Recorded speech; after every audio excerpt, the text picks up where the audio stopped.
So we're on chapter 25, and we're going to be talking about World War II and the European theater.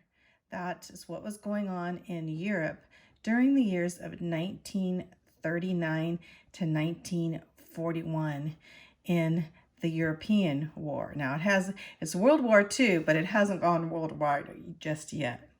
So we're going to be talking about some things like the Blitzkrieg in Poland, the Sitzkrieg in the West, the invasion of Scandinavia, the fall of France, the Battle of Britain, the submarine blockades, the war in the Mediterranean, the Blitzkrieg in Yugoslavia and in Greece, and then the invasion of Russia. So there are lots of little parts of this war, and you see these pictures. This definitely would be one out in Russia here. So when we see the different facets in these pictures of the European war during this time, World War II. So let's begin. Blitzkrieg in Poland. So Poland, as we see, was caught unaware. And so the Nazis took Poland by storm. The German Stuka dive bombers, you see them there, they destroyed the weak Polish Air Force in a quick time. And then on to the German Panzer tank divisions, and they overwhelmed the Polish cavalry right away. So the Polish soldiers and civilians were bombed and attacked with machine guns as they fled. Poland went under Nazi control in just 4 weeks. Meanwhile, the Russian troops invaded from the east. And so basically what Germany and Russia wanted to do is to divide Poland in the half, and half would go to Russia and half would go to Germany. But anyway, this rapid conquest was called the Blitzkrieg, or Blitzkrieg means lightning war. And that's when fast, heavy assaults by tanks and air power happen in such a short time to catch them off guard. Poland was then partitioned, like I said before, between the Nazi Germany and the communist Russia. Poland being that shatter nation, right between two big tyrants at that time.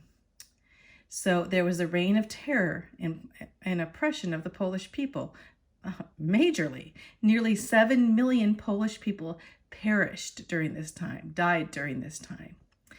They even captured 10,000 of the Polish officers, and they were killed by the Russians in the Katyn Forest region.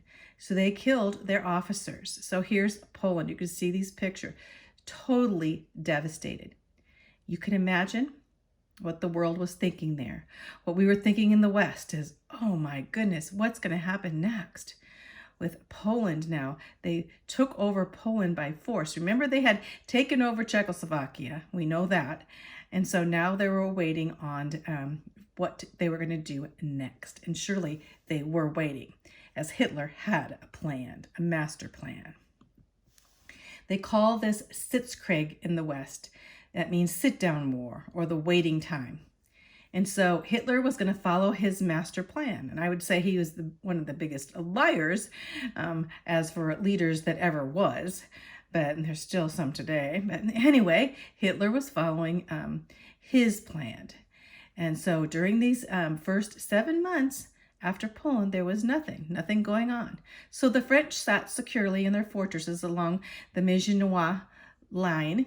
And then the Germans faced their French foes from the heavily fortified Siegfried Line. Just remember there's these two lines where the Germans lined up, as we can see in this picture, and the French waited, and they were thinking like, what's going to happen? They're waiting, the German waiting on orders from Hitler, and the French just protecting themselves. So then, let's go on. Boom. In April of 1940, the Sitzkrieg is broken, the 7 months period. And there's because there's a surprise attack, not on France, but on Denmark and Norway. The people in Denmark, Danish, you would say, surrendered in 1 day to Hitler. And then Norway will surrender in 1 month to Hitler. Hitler overwhelmed them and surprised them. The king Haakon, he escaped to London. He was the king of Norway. Here's a picture of him, king of Norway. And Vidkun Quisling was a Nazi, and he was put on the throne to watch over Norway so that Hitler could control the Norwegians now. But during this time, and I wish I could go in, I could do a whole video on it, but the Danish people of Denmark, though they had surrendered in just one day, they had heard that the Germans were coming in. And they knew when the Germans came into Poland that they killed and took and put in concentration camps. They heard this, the Jews. And so of the Jews, the Jewish people that lived in the Danish area, in the cities there, the Danish people got together and they smuggled out 7,200 Jewish people to Sweden, which was a neutral country at that time. So they got those Jewish people out just in time. It gives me shivers because it was a wonderfully, wonderfully orchestrated, and they were depending on God fully to get these Jewish people to safety, to save their lives. And that's noted in history as an amazing, heroic effort of the Danish people. And you can watch the movie on that. It's pretty spectacular. Then comes France. Remember, France is waiting, thinking, are they attacking? And then they instead attacked the Scandinavia. But just after May 10th, 1940, which is in that next month, Hitler invades France, Luxembourg, Belgium, and the Dutch people, the Netherlands, all at once. The Netherlands fall in only 4 days. They were not ready. And King Leopold of Belgium surrendered in only 2 weeks. Here's King Leopold right there. And Paris was the capital of France, falls to Hitler. France now is totally at war, totally stunned. Because at the same time Hitler's invading in the north, Mussolini, remember Mussolini's at the Axis, he is supporting Hitler from Italy, Italian dictator. Well, he invades France from the south. So France is invaded on both sides. Henry Pertain, he was a World War I hero. He asks then for an armistice, which means ceasefire, thinking that what happened in Poland with all 7 million Polish would happen, dying, that would happen in France. And so on June 22nd in 1940, France surrenders to Hitler. Paris is controlled. You see this picture here as you see the Nazis come in with the Eiffel Tower taking over all of Paris, taking the artwork and everything else, and ransacking the beautiful city of Paris. So, and all France, except for a very small little area, is now under German control.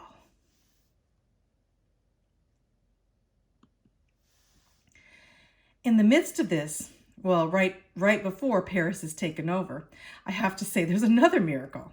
Remember the miracle with the Danish people? Now there's another miracle called the Dunkirk miracle. It's at Dunkirk, and they made a movie on this one too. What happens here? Well, the Royal Air Force, the British Royal Air Force comes in and holds Germany off before Germany comes into Paris, because there are there's like thousands of British and French soldiers coming into Paris, and indeed Germany would have taken them over and killed them. They were not totally ready, so they were there, but knowing that Paris was going to be taken over and onto the English Channel. At the English Channel, they didn't have enough boats to get them across to England. Remember, the English Channel is between France and England. And so, amazing miracle is that all of these small boats, that going across all the boats in France, all the French people, they get together, anybody that has a boat, and they fill up their boats as as high as they can, as many as they can. They see how all of these soldiers, and put as many soldiers they are, and they get all of these 300,000 soldiers, British and French soldiers, out of France to safety, because they would have been all killed. And so what a miracle when you have all of these small fishing boats, filled to the brim, going across the English Channel and getting all of these soldiers to safety. And if that would have been a turn, if that wouldn't happen, basically Germany would have came in and been able to take England too. And during this time, the French, even though they're now controlled by the Nazis, they have an underground free party forming, and this party is headed by Charles de Gaulle, who will later on become one of the leaders of France. But we won't talk about that now. But here we go. So there's that picture, the Dunkirk miracle, fantastic miracle. And then, okay, what happens next? Of course, Nazi Germany now has control of France. And if you look on a map across the English Channel, Britain is going to have to stand alone. England's going to have to stand alone to fight this great, mighty German army and air force, So Hitler now is all ready to attack Britain, called the Battle of Britain. So Hitler ignites what he calls Operation Sea Lion to cross the English Channel and attack England, in London specifically. He calls this Luftwaffe. Well, Luftwaffe means sea lion is what it is. So Luftwaffe, when you see that, that's his Operation Sea Lion, going across the channel to England and taking over England. So Germany's mighty air force would easily destroy the Royal Air Force, because basically Germany had a better and more planes than, of course, England did. So Hitler wanted to demoralize England with these air raids, constant air raids, especially over London. And then his ships, what he would invade, crossed the English Channel and invade. The English would be outnumbered 5-1. So that means 5 German officers to 1 English officer. Basically at that time, the prime minister was Chamberlain was his name, but he resigned in the midst of all this, not believing that this could ever happen. And the prime minister became Sir Winston Churchill, and we'll learn more about him. And he will be now in charge during this time of the Battle of Britain. And so now this prime minister, a very brave man, as he goes through it, even in the midst of what's happening, the bombings and everything, he ignites England to keep going, keep fighting. July 1940, Hitler bombs London. In the London Blitz, he put, as for bombs, 10,000 bombs would fall on London, killing 13,000 civilians and injuring 20,000 civilians. That's a lot of people. London was under constant fear of being bombed everywhere. You can see right there, they were down under the tunnels and the subways, hiding out from being bombed in London. But the RAF, the British Royal Air Force, continued to fight bravely. But England would have a secret weapon. What do you think the secret weapon would be? Well, the Royal Air Force developed radar. Radar before that. We didn't have radar. Radar would be able to detect where the German planes were, right? And so they were able to destroy 1,700 German planes by using radar. And Hitler had not developed it yet. And the scientists in England that basically, and some of them coming from, had deserted from Germany. Some of the Jewish scientists had come to England there. But radar definitely was the secret weapon at this time.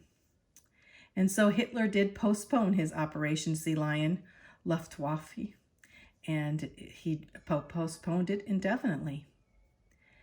Churchill expressed the gratitude of the British people to the heroic pilots of the RAF. Basically, the small British Air Force held tight and destroyed so many of those German planes.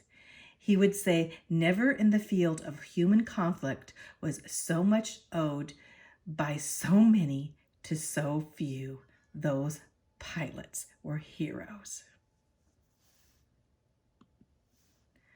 But the war in the Atlantic went on. Germany, as in World War I, attempted to strangle British supply lines and cut her ties by establishing a submarine blockade. So they were sending their submarines in now. And the Germans attacked the Great Britain commerce with their pocket battleships and their warships. The pocket battleships were these small little ships that they had been given before the war as size requirements. They had to be small, but now they were using them in war. And the British Navy sank many of the German vessels too. So there were a lot of vessels on both sides going down, England and Germany. In the summer of 1941, German subs had sunk millions of tons of Allied shipping, leaving Britain isolated in a serious predicament. America was actually sending in supplies for the British, for the Allies there, and the Germans were sinking those supplies as they came in. So here we have, again, England in this serious place. In the meantime, there was a war going on in the Mediterranean Sea. You see Hitler, along with his buddy now Mussolini from Italy, the two of them, they went on into the Mediterranean. They wanted to, basically, the Allies wanted to take over the world. And so Italy now attempts to move, they had come into Albania, but moved from Albania, and because Italy wanted Mussolini, Albania wasn't his prize. He wanted to bring his army into Albania so that he could invade Greece. You see, Italy wanted to control Greece. I should say Italy, it's not Italy really, it's Mussolini. He was the leader of Italy. Here's a picture of him right here.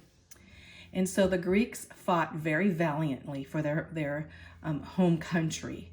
And they pushed the Italians, pushed Mussolini out of Albania even. And Mussolini's force were completely routed by the British. Just remember, Mussolini is an Italian dictator, right? And so he's coming in, and the British are coming to help the Greeks now, as the Greeks are fighting very hard to keep Mussolini out. And the planes from the British aircraft carriers attacked the Italian fleet at Taranto. At Taranto, basically, the British came in helping the Greeks, and the Italian fleet was basically sunk. So that's going on in the Mediterranean with Mussolini. But then Germany comes in to help Mussolini, of course, and Germany sends the Desert Fox. Here he is, Erwin Rommel. He's called the Desert Fox. Just remember, that's probably a test question. But anyway, Germany takes Egypt from Britain and takes the Suez Canal. So he had this great general comes in and able to take over even where Mussolini failed, right? So Hitler has this great general. I have to tell you later on, because there's actually a movie on him, because later on he realizes that Hitler is a complete lunatic and a tyrant, and so he organizes a group that wants to assassinate. He becomes Hitler's enemy in the long run, and I think Tom Cruise plays him. So this is Desert Fox, this leader. So the German intervention, Hitler dispatches more air and naval units to the Mediterranean and sends these motorized forces into North Africa. So he's interested. We need to conquer and get the Suez Canal. So this German corps is called the Afrika Korps, or Afrika Corps, under, of course, Desert Fox, Erwin Rommel. And basically he reconquers the whole territory that the Italians lost, that Mussolini had lost. And so in April 1941, Hitler unleashes his blitzkrieg his lightning war, remember, to attack. Now, who is he going to attack now? So down towards the Mediterranean, he does this against, of course, Greece and Yugoslavia. So Greece now is under lightning war and Yugoslavia, and within weeks, both the Greeks and the Yugoslavians fall to the Nazis. And so Germany comes in and takes over in the midst of their lands. And the Germans drove off the British reinforcements from Greece and Crete and took over all of those areas. Here's some pictures of basically. So Germany comes in. So now it looks like, indeed, the Germans are going to win this war, doesn't it? But Hitler got a little bit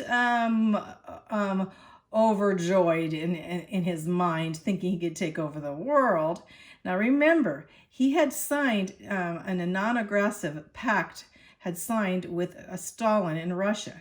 Remember, Stalin was not going to become of the Axis power. He was not going to join Hitler fully, but he hadn't joined the allies with Russia and England either. But Russia, Stalin, he was a communist dictator, so he's looking towards getting his part of the loot, right? So Hitler looked eastward to the grain of the Ukraine there, past Poland. Poland borders the Ukraine. And in the Ukraine, he saw it had had grain and farmland, beautiful land. Hitler wanted it. And then he looked to the oil of the Caucasus there, and he saw there's oil and everything. I don't know. He just decided that he didn't want to be, in a pact with Stalin. Well, pacts go and pacts come, right? Treaties come. They had a treaty, but Hitler decided to invade the Soviet Union despite his treaty. Of course, Hitler does not care about treaties. He's just a big liar when it comes to treaties. He wanted to add Russia to his large prize, right? So, which would be a big mistake. But he thought the Russians were having difficulties in subduing Finland, and there was a winter war going on with Finland, and he this convinced Hitler that the Russian army was no match for his victorious Nazi stormtroopers. Well, in Russia was a chaotic mess because, of course, we learned about the Bolsheviks and everything, and the assassination of the Tsar, and this Lenin taking over, this dictator taking over, communist dictator taking over, and on to Stalin, who after the passing of Lenin, Stalin was worse, and Stalin basically killing millions of people to present communism to them, right? So Russia, and Soviet Union, you would call that at this time the Soviet Union, was a chaotic mess.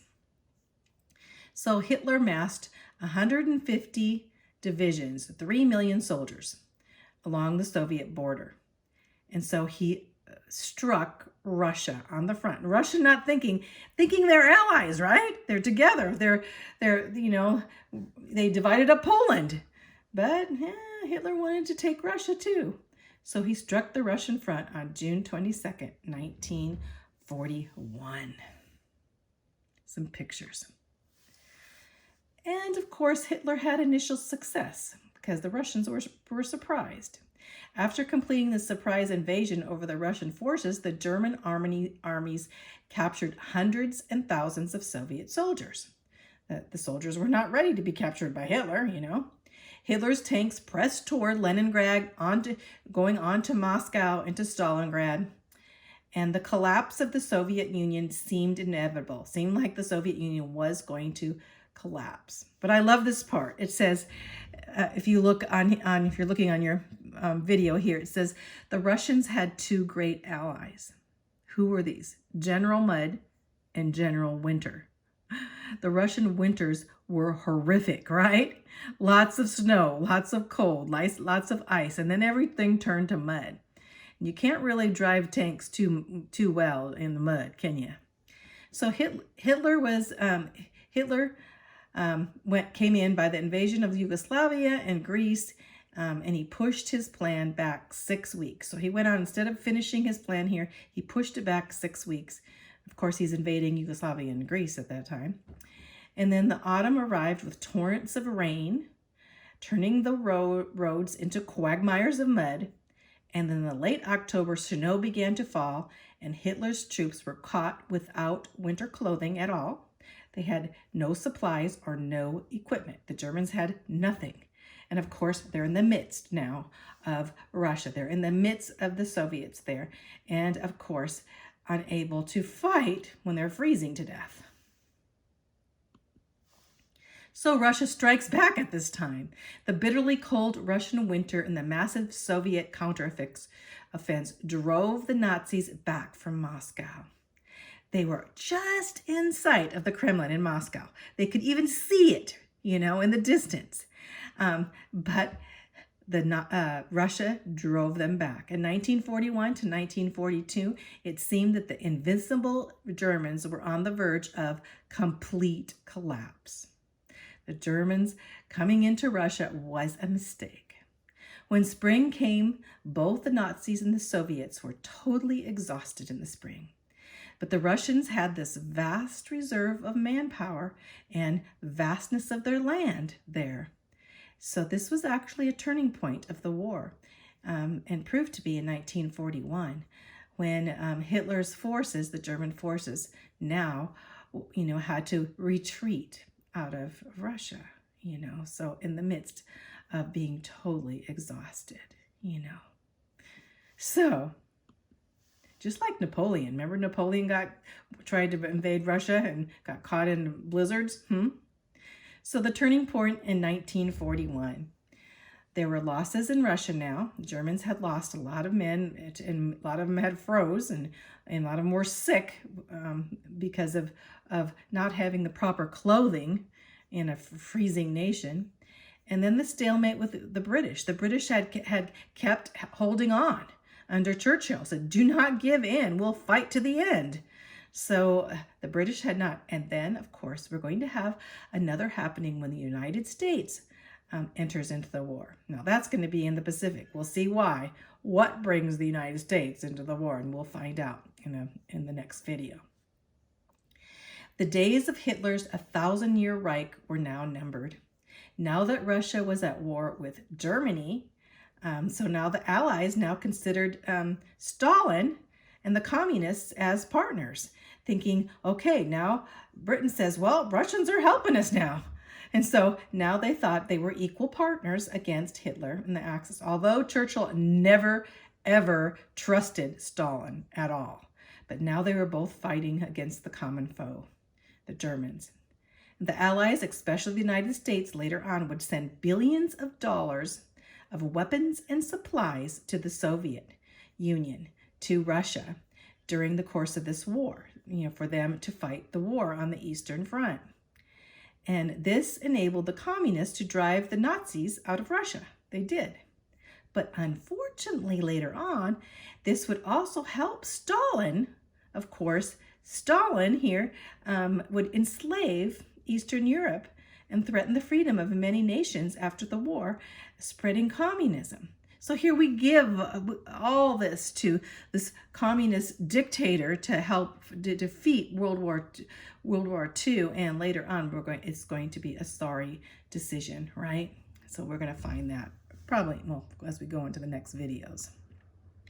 So here we go. This will be the last video here real quick.